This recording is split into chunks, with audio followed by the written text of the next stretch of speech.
सो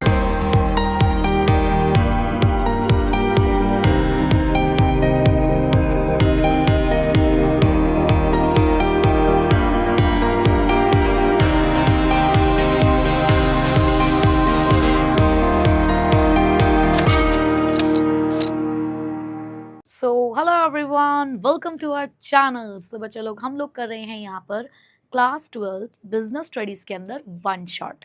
तो आज हमारी वन शॉट सीरीज़ के अंदर हम लोग पढ़ने वाले हैं चैप्टर नंबर 3 बिजनेस एनवायरनमेंट। ये हमारा बहुत ही प्यारा सा चैप्टर है जो कुछ ही मिनटों में ख़त्म हो जाएगा।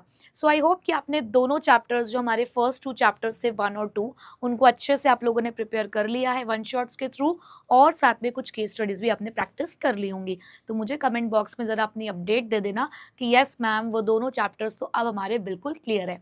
तो चलो बच्चों, आज आप लोगों के लिए इस चैप्टर को भी मैं क्लियर कर देती हूँ अपनी वन शॉट रिवीजन सीरीज़ के थ्रू, और फटाफट से आपकी ये जो रिवीजन की जो आपकी स्ट्रैटेजी है इसको और भी ज़्यादा स्ट्रॉन्ग करते हैं। तो सबसे पहले मेरी तरफ से बोनस ले लो, और ये जितने भी हमारे पास एक्रोनिम्स हैं इसका स्क्रीनशॉट ले लो।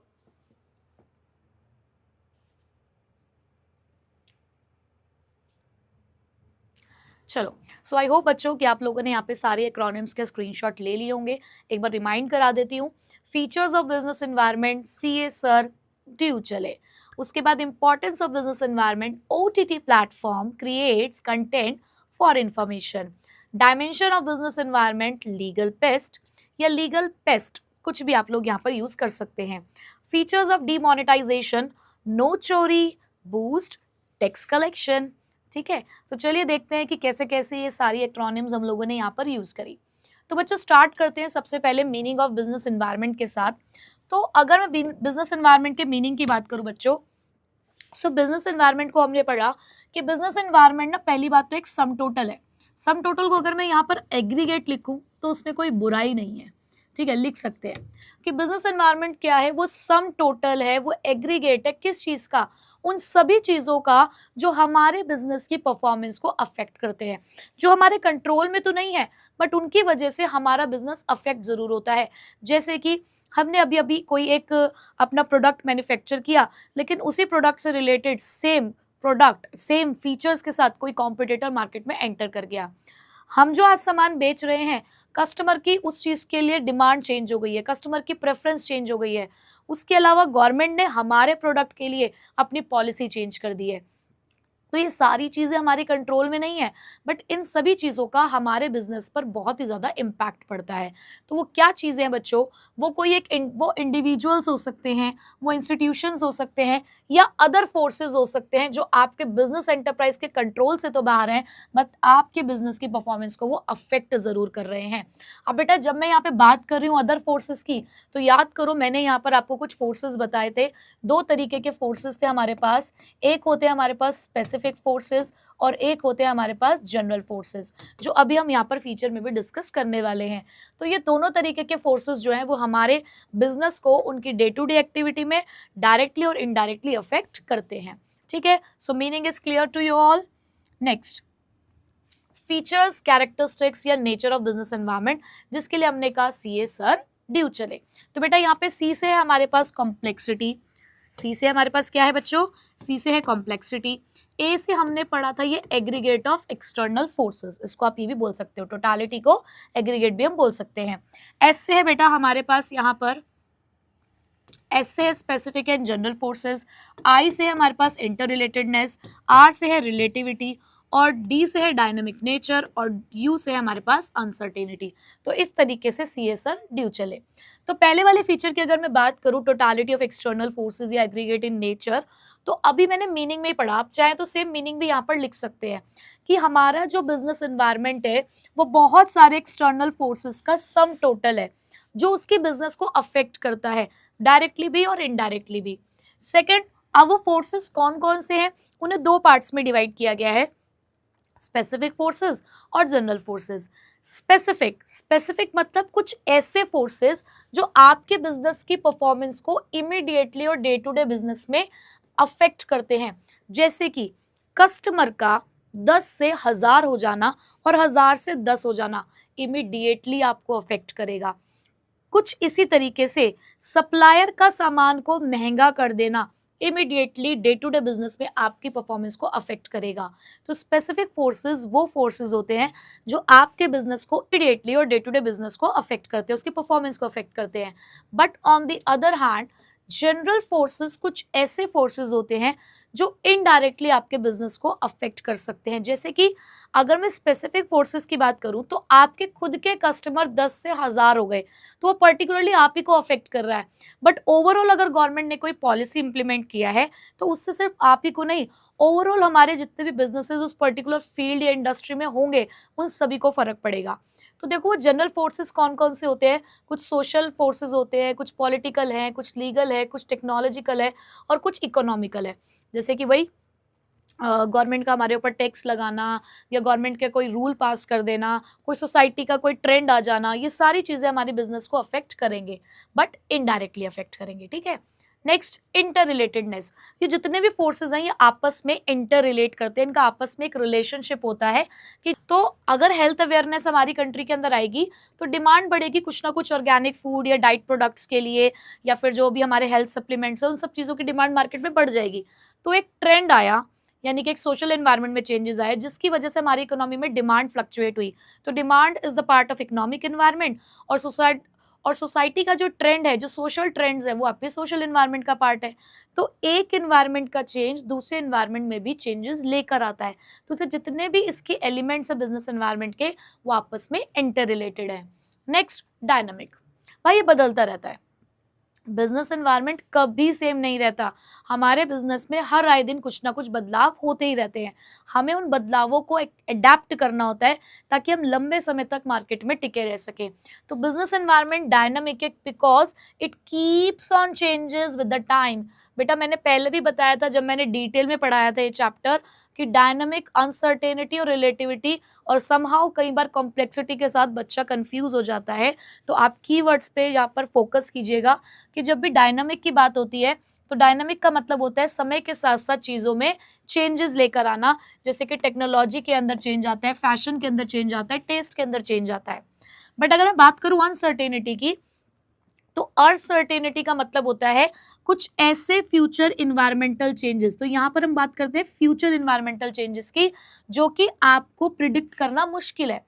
चेंज यहाँ पर भी है बट ये चेंज हमें फ्यूचर में इम्प्लीमेंट करना है और ऐसे चेंजेस को हम प्रिडिक्ट नहीं कर सकते। अचानक से कोई सिचुएशन आती है हमारे ऊपर जिसकी वजह से हमें ऐसा करना पड़ता है। और जैसे कि हमारा कोविड-19, हमें नहीं पता था कि इस तरीके का कुछ हो सकता है, अचानक से हमारे ऊपर ये चीज़ आई और उसके अकॉर्डिंग बहुत सारे बिजनेसेस को अपने आप को चेंज करना पड़ा। बहुत सारे ऑफलाइन स्टोर्स जो थे वो ऑनलाइन स्टोर्स में उसी टाइम पे ही कन्वर्ट हुए थे। ठीक है, नेक्स्ट कॉम्प्लेक्सिटी। बहुत डिफिकल्ट है इसे समझना। अगर आप सोचो कि एक ही दिन में आप बिजनेस एनवायरनमेंट के सारे एलिमेंट्स को समझ जाओ तो डिफिकल्ट है, बट वहीं पे आप इन्हें पार्ट्स में डिवाइड करके समझोगे तो बहुत इजीली समझ में आ जाएगा। जैसे कि कभी भी अगर आप अकाउंटेंसी का कोई चैप्टर प्रिपेयर करने के लिए बैठते हो तो कभी भी ऐसा बस सोचो कि एक ही टाइम पे आपने एक ऐसा क्वेश्चन पकड़ लिया बिना प्रीवियस कॉन्सेप्ट्स को रिवाइज किए जिसमें सारे कॉन्सेप्ट्स इन्वॉल्व थे। आपने देखा होगा आपकी बुक में भी जो कॉन्सेप्ट्स होते हैं उनको उन्होंने डिवाइड कर रखा है कि जब तक आप एंड के कॉम्प्लेक्स क्वेश्चन तक पहुंचो उससे पहले आप सारे के सारे जो उसके अंदर कॉन्सेप्ट्स आ रहे हैं उनको पार्ट्स में पहले पढ़ लो, छोटे छोटे क्वेश्चन से पहले उसको प्रैक्टिस कर लो, तब जाके आप बड़े वाला क्वेश्चन कर पाओ। ठीक है, लाइकवाइज हमारे यहाँ पर जो बिजनेस एनवायरनमेंट है उसके लिए भी ये बात समझाई गई कि बच्चों ये भी हमारा कैसा होता है, कॉम्प्लेक्स होता है जिसको समझना आसान है पार्ट्स में सेपरेटली, बट अगर आप सोचें कि इन टोटालिटी हम इसको पढ़ ले तो it will become difficult for you to understand. ठीक है, देन रिलेटिविटी। रिलेटिव कंसेप्ट है, जुड़ा हुआ है। जैसे मैंने बोला था ना, रिलेटिविटी को किससे याद करो, रिश्तेदारों से। हम कहते हैं ना ये हमारा रिलेटिव है। रिलेटिव क्यों है, ये हमसे जुड़ा हुआ है किसी ना किसी तरीके से, किसी ना किसी रिश्ते से जुड़ा हुआ है, तभी इसके अंदर हमारे जैसी हो सकता है कुछ खूबियां हो या कुछ कमियां हो, है ना। तो बिजनेस एनवायरनमेंट भी कैसा कॉन्सेप्ट है, रिलेटिव है। ये हर कंट्री में अलग होता है। क्या आपको हर कंट्री का बिजनेस सेम लगता है? क्या हर कंट्री में किसी एक प्रोडक्ट की डिमांड सेम होती है? हमारे यहाँ पे चाय की जैसे डिमांड है, क्या अदर कंट्रीज में भी चाय की वैसी डिमांड है? हमारे यहाँ पर साड़ीज की डिमांड जैसे है, क्या अदर कंट्रीज में भी साड़ी की डिमांड वैसी है? तो भाई कंट्री टू कंट्री ये डिफर करता है डिपेंडिंग अपॉन द सिचुएशन, ठीक है। तो उन्होंने बोला बिजनेस एनवायरमेंट एक रिलेटिव कॉन्सेप्ट है जो country to country, region to region, firm to firm अलग होता है। जैसे कि डिमांड जो होती है ready to eat healthy food की, वो अर्बन एरियाज में ज्यादा होती है, रूरल एरियाज में कम होती है। अर्बन एरियाज में ज्यादातर लोग वर्किंग होते हैं, कई बार एक घर के सारे लोग ही वर्किंग है, मतलब कई बार आपने देखा होगा कि आप, हो सकता है आपके घरों में भी आपकी मम्मी भी वर्किंग है, आपके पापा भी वर्किंग है, तो ऐसे में कई बार चीजें मैनेज नहीं हो पाती है, तो हम लोग बहुत सारे ऐसे प्रोडक्ट्स का इस्तेमाल करते हैं जो रेडी टू ईट है, यानी कि भिगोया देवर हो गया वाला, कि बस पानी में हमने घोला और सब्जी हमारी तैयार हो गई। तो ये सारे प्रोडक्ट्स के ऊपर अर्बन एरियाज की पॉपुलेशन ज्यादा डिपेंड करती है as compare to the rural areas, क्योंकि वहां पे वुमेन्स मोस्टली वर्किंग नहीं होती है, घर में रहती है, प्लस उनको ये झंझटबाजी पसंद भी नहीं होती, उनको तो लगता है कि 5 मिनट में तो मैं खुद ही बना लूंगी ये चीज। तो डिपेंडिंग अपॉन द सिचुएशन हर जगह का बिजनेस एनवायरनमेंट अलग है, तो इसीलिए इसको बोला गया है कि ये कैसा कॉन्सेप्ट है, एक रिलेटिव कॉन्सेप्ट है, ठीक है। सो आई होप कि फीचर्स आप सभी लोगों को क्लियर हो गए होंगे। अब बात करते हैं इंपॉर्टेंस की। तो इंपॉर्टेंस के लिए OTT प्लेटफॉर्म देता है, क्रिएट करता है कंटेंट फॉर द इंफॉर्मेशन, जहां पर बच्चों ओ से हमारा मतलब है अपॉर्चुनिटी, ये हमारा ओ के लिए है, टी है बच्चों हमारा फिर उसके बाद थ्रेट के लिए, अगेन जो टी है वो है हमारा टैपिंग द यूजफुल रिसोर्सेज के लिए, पी है बच्चों हमारा प्लानिंग एंड पॉलिसी फॉर्मुलेशन के लिए, प्लेटफॉर्म का पी, उसके बाद क्रिएट का जो बेटा सी है वो है हमारे लिए कॉपिंग विद द रैपिड चेंजेस, और देन आई है हमारे पास इंप्रूविंग द परफॉर्मेंस के लिए, ठीक है। तो इस तरीके से हम यहाँ पे एक्रोनिम को यूज करने वाले हैं। अब सबसे पहले बिजनेस एनवायरनमेंट हमारी मदद करता है कि हम यहाँ पर अपॉर्चुनिटीज को आइडेंटिफाई करें और मौके पे चौका मार लें। Getting the first mover advantage को मैं अपनी लैंग्वेज में कहती हूँ मौके पे चौका मारना, कि इससे पहले कोई और उस अपॉर्चुनिटी को ग्रास्प कर ले, आपको उसे पहचानना है और उसकी एडवांटेजेस को गेन करना है। तो बच्चे बिजनेस एनवायरनमेंट आपको अपॉर्चुनिटीज की फॉर्म में वो पॉजिटिव एक्सटर्नल ट्रेंड दिखाएगा जो आपकी बिजनेस परफॉर्मेंस को इम्प्रूव कर सकते हैं, और अगर आपने उन अपॉर्चुनिटीज को टाइमली आइडेंटिफाई कर लिया तो आप मार्केट में लीडर बन सकते हैं। जैसे कि मारुति उद्योग, सबको याद ही होगा कि मारुति उद्योग वो पहली कंपनी थी जिसने इंडिया में ये पहचाना कि इंडिया के अंदर मिडिल क्लास पॉपुलेशन है और पेट्रोल की प्राइस लगातार बढ़ती जा रही है, तो ऐसे में ज़रूरत है हमें स्मॉल कार्स की। और क्योंकि उन्होंने सबसे पहले इस अपॉर्चुनिटी को पहचाना, तो उस टाइम पर जो मारुति उद्योग थी वो लीडिंग कंपनी बन गई थी in the small car market, ठीक है। Next, it helps to identify the threats and early warning signal. अब जिस तरीके से अपॉर्चुनिटी पॉजिटिव एक्सटर्नल ट्रेंड होता है, उसी तरीके से थ्रेट नेगेटिव एक्सटर्नल ट्रेंड होता है। अपॉर्चुनिटीज आपकी परफॉर्मेंस को इम्प्रूव कर सकते हैं, बट वहीं पर थ्रेट आपकी बिजनेस परफॉर्मेंस को खराब कर सकते हैं, अफेक्ट कर सकते हैं।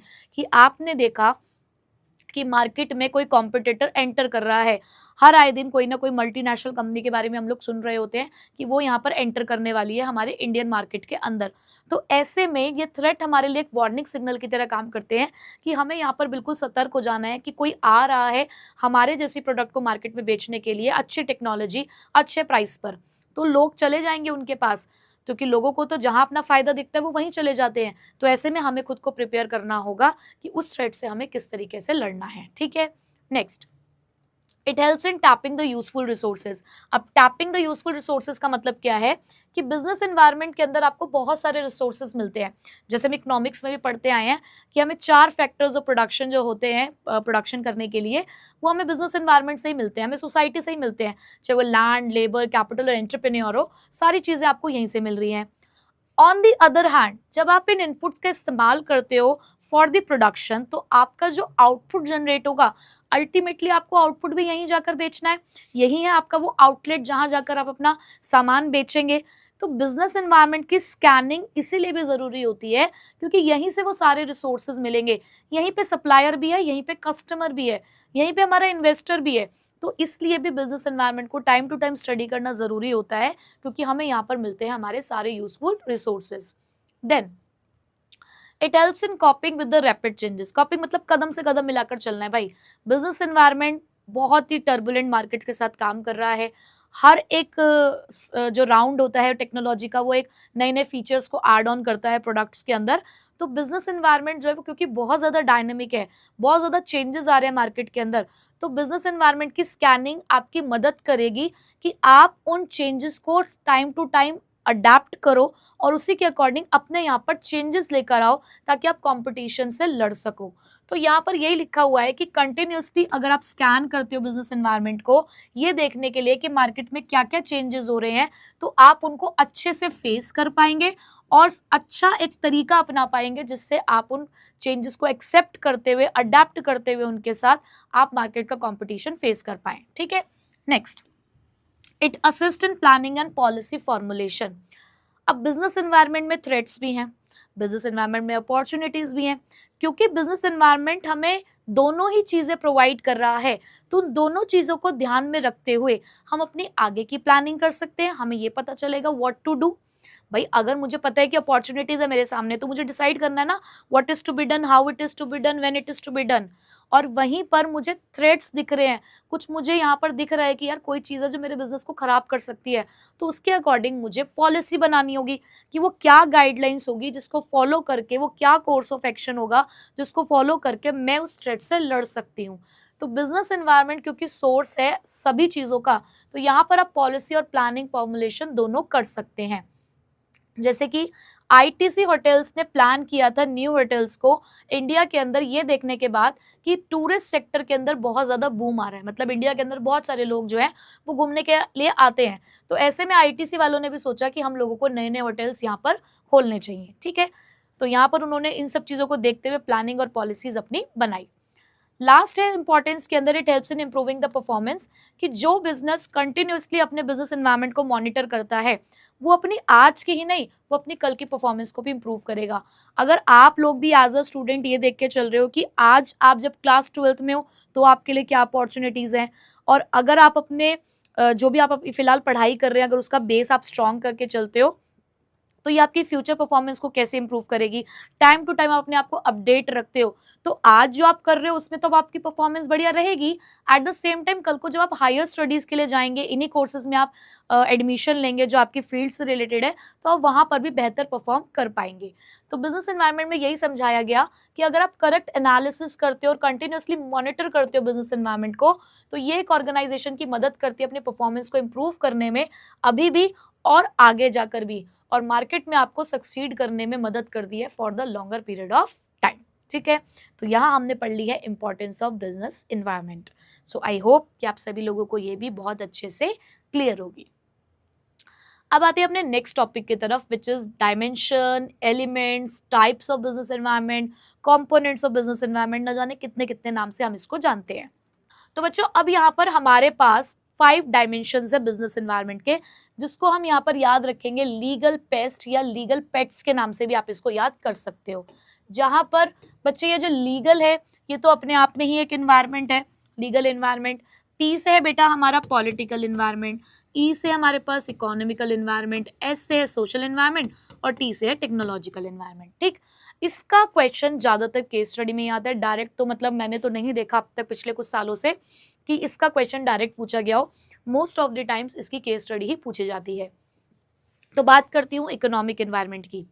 इकोनॉमिक एनवायरनमेंट के अंदर वो सारे फैक्टर्स आते हैं, वो सारी चीज़ें आती है जो कहीं ना कहीं आपकी इकोनॉमी को अफेक्ट करते हैं।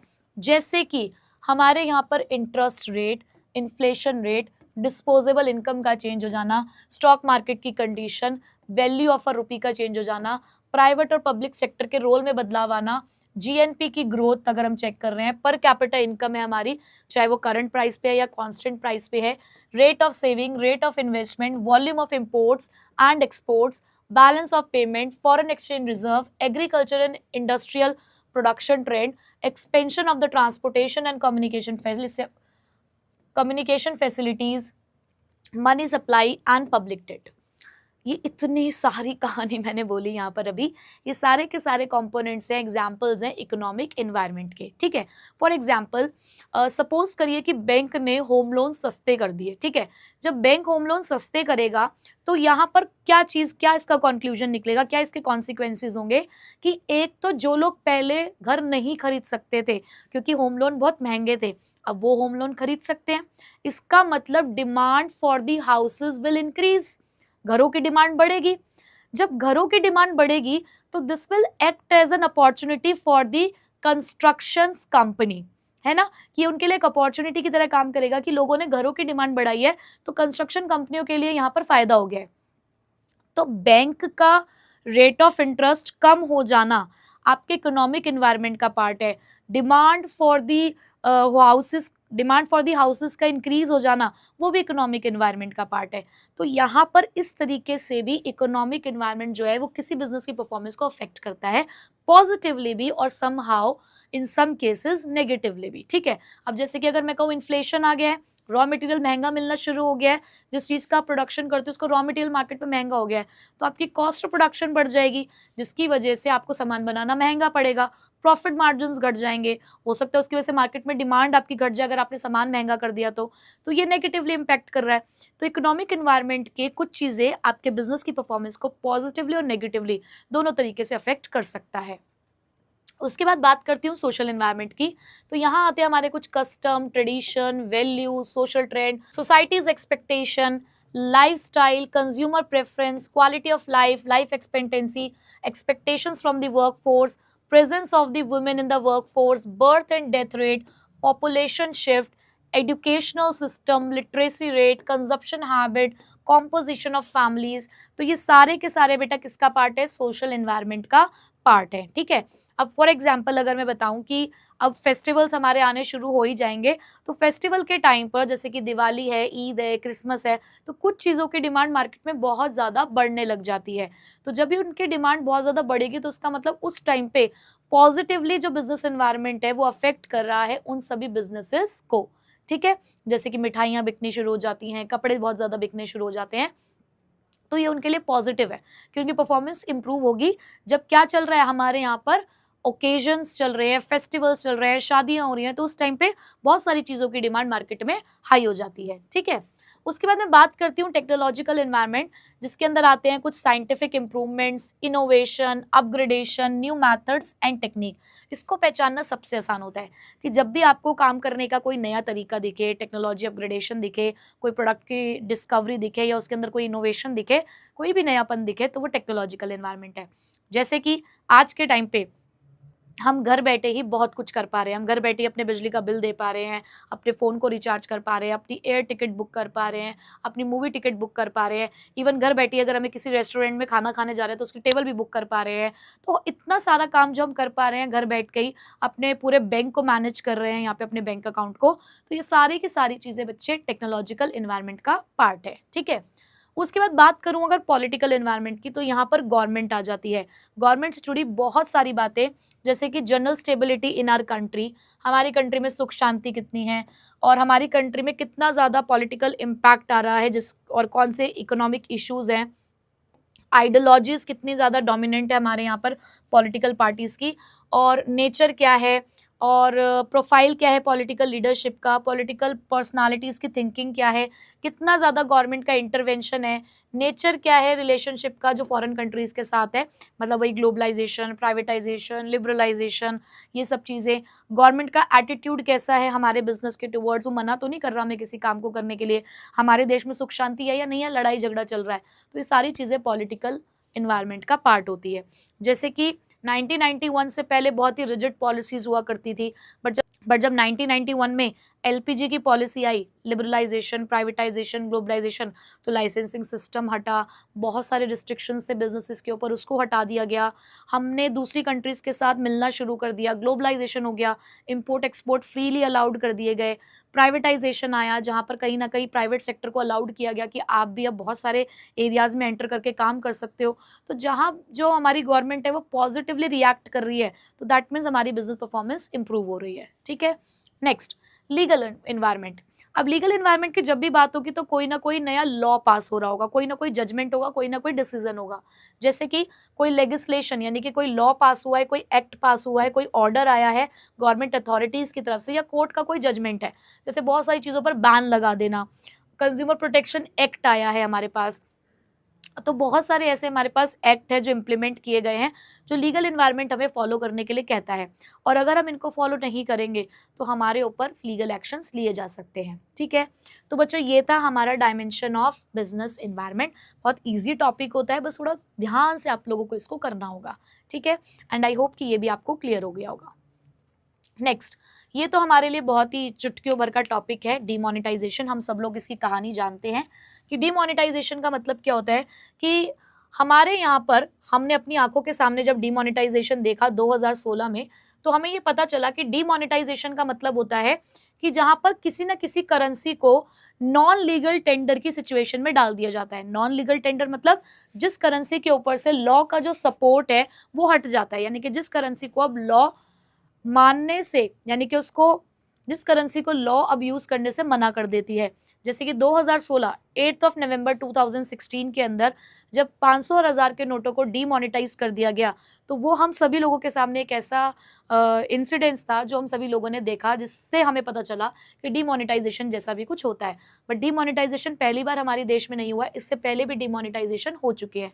ये तीसरी बार था जब हमने देखा कि डीमोनेटाइजेशन हुआ है। ठीक है, जैसे कि उन्होंने देखो यहाँ पे बताया भी है कि पहली बार ये 1946 में हुआ था, तब 1000 और 10,000 के नोट जो भी आया करते थे उनको बैन किया गया था। सेकेंड टाइम 1978 में हुआ, जब 1000, 5000, 10,000 के नोट्स को फिर से डिमोनेटाइज किया गया। तो डिमोनेटाइजेशन कोई नया नहीं है, पहले से चलता आ रहा है, पर मोदी सरकार में हमने फिर से इसको देखा। तो डिमोनेटाइजेशन एक ऐसा एक्ट है जहां पर हम कैंसिल कर देते हैं किसी भी करेंसी का एक लीगल स्टेटस, कि अब वो एज अ करेंसी हमारी इकोनॉमी में सर्कुलेट नहीं हो सकती। तो तीसरी बार ये कब हुआ? 8 नवंबर 2016। तो पहले की डेट से आपको कोई मतलब नहीं है, आपको सिर्फ ये वाली डेट याद रखनी है। ठीक है, जहां पर गवर्नमेंट ने 500 और 1000 रुपीज के नोट्स को डिमोनेटाइज कर दिया था, जिसकी वजह से 80% मनी जो थी हमारी सर्कुलेशन में वो इनवैलिड हो गई थी। ठीक है, 80% मनी हमारी क्या हो गई थी? इनवैलिड हो गई थी। चलो आगे बढ़ते हैं इसके फीचर्स की तरफ। अच्छा, एम क्या था? ऑब्वियसली हम सबको एम पता ही है कि एम था कहीं ना कहीं करप्शन को खत्म करना था। फेक नोट्स हम लोग नहीं चाहते थे कि यहाँ पर आए, और काउंटर फिटिंग यानी कि ये जो इनऑथेंटिक यूज हो रहा है हमारे नोटों का, हाई डिनोमिनेशन नोटों का 2 नंबर के काम के लिए, ऐसे ही बोला जाता है, 2 नंबर के काम के लिए जो हम इस्तेमाल कर रहे हैं अपने हाई डिनोमिनेशन नोट्स का, तो उसको हमें खत्म करना था। इस वजह से हम लोगों ने यहाँ पर इसका इस्तेमाल किया। जैसे कि उन्होंने बताया भी है कि बहुत सारी इलीगल एक्टिविटीज के लिए, जैसे कि terrorism, accumulation of black money, इन सब चीजों के लिए इसका इस्तेमाल हो रहा था। ठीक है, अब तो बेटा फीचर्स ऑफ डिमोनेटाइजेशन के लिए मैं तो ये कहूंगी, नो चोरी, बूस्ट द टैक्स कलेक्शन। तो इससे हम लोग थोड़ा सा डिमोनेटाइजेशन को समझेंगे इस फ्रेज से। तो सबसे पहला पॉइंट है, demonetization is viewed as a tax administration tool. कि डिमोनेटाइजेशन को एक ऐसे टूल की तरह देखा जा रहा था जिससे कि हम जो टैक्स का सिस्टम है उसको सही कर सकते हैं। तो यहाँ पर कैश होल्डिंग्स जो थी, जो हमारी अराइज हो रही थी डिक्लेयर्ड इनकम की वजह से, यानी कि अब क्या हुआ था, लोगों को एक चांस दिया था कि अगर आपको 500 अपने 1000 रुपए के नोट्स को वैलिड रखना है तो हमारे यहाँ पर आकर इसको चेंज करा लो। यानी कि बहुत सारे लोग जिन्होंने पैसा पहले अपने घरों में छुपा के रखा हुआ था, अपने बेड के गद्दों के अंदर, अपने राशन के डब्बों के अंदर उन्होंने छुपा छुपा के रख रखा था, तो अगर आपको चाहिए कि वो वैलिड रहे तो भैया हमारे पास आके चेंज करा लो। और चेंज कराएंगे तो उनकी मनी अब हमारी आंखों के सामने आ गई, यानी कि उनको देना पड़ रहा था उस पर क्या? टैक्स। तो यहाँ पर हम लोगों ने डिमोनेटाइजेशन से यही देखा कि यहाँ पर एक सिस्टम सेटअप होगा। ठीक है, दूसरा, ये टैक्स इवेजन को चेक करने का एक मेजर भी था कि जब लोगों ने बैंक्स में डिपॉजिट करना शुरू किया पैसा, तो उससे क्या हुआ कि गवर्नमेंट को पता चला उनकी मनी के बारे में, और इससे वो जो टैक्स चोरी इतने सालों से करते आ रहे थे वहां पे वो लोग पकड़े गए। हम लोग यहाँ पे चैनलाइज करना चाहते थे अपनी सेविंग्स को, कि भाई हम जो पैसा घरों में रखकर बैठे हुए हैं, घर में रखा हुआ पैसा हमारी इकोनॉमी के काम नहीं आ रहा है। आप लोगों ने घरों में दबा रखा है अपना पैसा, वो किस काम आ रहा है? ना तो वो आपको घर में रखा हुआ बढ़ रहा है, हाँ आपने बस दुनिया की नजरों से उसको छुपा रखा है। बट अगर वही पैसा अगर हमारी इकोनॉमी में सर्कुलेट होगा तो कैपिटल फॉर्मेशन होगा, हमारे देश का डेवलपमेंट होगा। तो इसीलिए भी ये चीज़ जरूरी थी। तो सेविंग्स को चैनलाइज करने के लिए भी हम लोगों ने यहाँ पर डिमोनेटाइजेशन को इंट्रोड्यूस किया। उसके बाद डिमोनेटाइजेशन के हेल्प से हम लोग कोशिश कर रहे थे कि हम एक कैशलेस इकोनॉमी की तरफ बढ़े। तो एक बहुत अच्छी चीज़ थी कि कैशलेस इकोनॉमी की तरफ हम लोग यहाँ पर बढ़ने जा रहे थे। उसी टाइम पे बहुत सारी हमारी जो ये डिजिटल पेमेंट्स ऐप हैं ये सामने निकल कर आई थी। ठीक है, लास्ट के जो 2 पॉइंट्स है वो आपके लिए ऑप्शनल है, आप याद कर भी सकते हैं नहीं भी, पहले 4 करेंगे तो भी आपका चलेगा। जैसे मैंने बोला है नो चोरी बूस्ट द टैक्स कलेक्शन, तो NO आपके लिए नो टैक्स इवेशन हो सकता है, और बूस्ट के लिए यहाँ पर जो हम लोग कह रहे हैं कि चैनलाइज करें सेविंग, तो इसके वजह से बूस्ट होगी हमारी इकोनॉमी। और टैक्स के लिए आप ये कह सकते हैं टैक्स एडमिनिस्ट्रेशन, और कलेक्शन का जो C है वो हम लोग यहाँ पर कैशलेस इकोनॉमी के लिए यूज कर सकते हैं, C ओनली। ठीक है, तो ये तो हमने पढ़ ही लिया कि कंट्रोल करेगा करप्शन को और इलीगल एक्टिविटीज को कंट्रोल करेगा। ठीक है, लास्ट टॉपिक हमारा, इस डीमोनेटाइजेशन से क्या फर्क पड़ा। तो बेटा इस डीमोनेटाइजेशन का जो इम्पैक्ट रहा, अगर मैं मनी और इंटरेस्ट रेट की बात करूं तो कैश ट्रांजेक्शन कम हो गई थी क्योंकि भाई लोगों के हाथों में पैसों की कमी हो गई थी, बैंक्स की डिपॉजिट बढ़ने लगी थी, फाइनेंशियल सेविंग्स भी बढ़ने लगी थी। प्राइवेट वेल्थ की बात करूं तो अब हाई डिमोनेटाइज नोट्स जो थे अब वो इस्तेमाल नहीं हो पा रहे थे, वो रिटर्न नहीं हो रहे थे, और रियल एस्टेट की प्राइस उस वजह से फॉल हो रही थी। तो प्राइवेट वेल्थ पे तो उसका बहुत इंपैक्ट पड़ा था। पब्लिक को क्या फर्क पड़ रहा था, पब्लिक सेक्टर वेल्थ को कुछ भी नहीं, पैसा तो गवर्नमेंट के पास ही आ रहा था अल्टीमेटली। डिजिटलाइजेशन लेकिन बढ़ने लग गया था, नए नए यूजर्स आ गए थे इन सारी एप्स के जो पहले यूजर्स नहीं भी थे। रियल एस्टेट के प्राइसेस डिक्लाइन हो गए थे, वो तो हमने यहीं पे पढ़ लिया। टैक्स कलेक्शन डेफिनेटली बढ़ गया था क्योंकि लोगों को अगर अपनी इनकम चाहिए थी तो उनको इनकम का डिस्क्लोजर करना पड़ा, यानी कि इनकम दिखानी पड़ी, और जैसी इनकम दिखाई तो टैक्स का कलेक्शन गवर्नमेंट का बढ़ गया। ठीक है, तो बच्चों ये लो हो गया हमारा चैप्टर नंबर 3 भी कंप्लीट, और आपकी इच्छा अनुसार यहाँ पर हम लोगों ने पढ़ा बहुत बढ़िया तरीके से कुछ ही देर में अपना पूरा chapter number 3। So I hope कि आप सभी लोगों को चैप्टर नंबर 3 अच्छे से आप लोगों ने रिवाइज कर लिया होगा। मुझे कमेंट बॉक्स में ज़रूर बताना कि आपकी तैयारी कैसी चल रही है और ये वन शॉट्स आपके लिए कितने बेनिफिशियल साबित हो रहे हैं। सो मिलूंगी अब आपसे नेक्स्ट क्लास में नेक्स्ट चैप्टर के वन शॉट के साथ। So till then take care, bye bye. Thank you so much इस लेक्चर को पूरा ध्यान से देखने के लिए। आई होप आपको ये पूरा वीडियो लेक्चर बहुत अच्छे से समझ आया होगा। मुझे कमेंट करके ज़रूर बताना कि क्या ये वीडियो लेक्चर आपको अच्छे से समझ आया, और अगर आपके मन में कोई भी डाउट है इस वीडियो के अंदर तो प्लीज़ मुझे कमेंट करना, मैं पूरी कोशिश करूँगा आपके रिप्लाई करने की। हमारे चैनल को सब्सक्राइब ज़रूर कर लेना, और यहाँ पर जो प्लेलिस्ट्स आ रही हैं उन्हें अच्छे से फॉलो करना, इसमें आपकी कंप्लीट प्रिपरेशन हो जाएगी। एंड जाने से पहले हमारे इन सोशल मीडिया अकाउंट्स पर मेरे साथ पर्सनली कनेक्ट हो सकते हो, और मुलाकात करूँगा अब आपसे आपकी नेक्स्ट वीडियो में।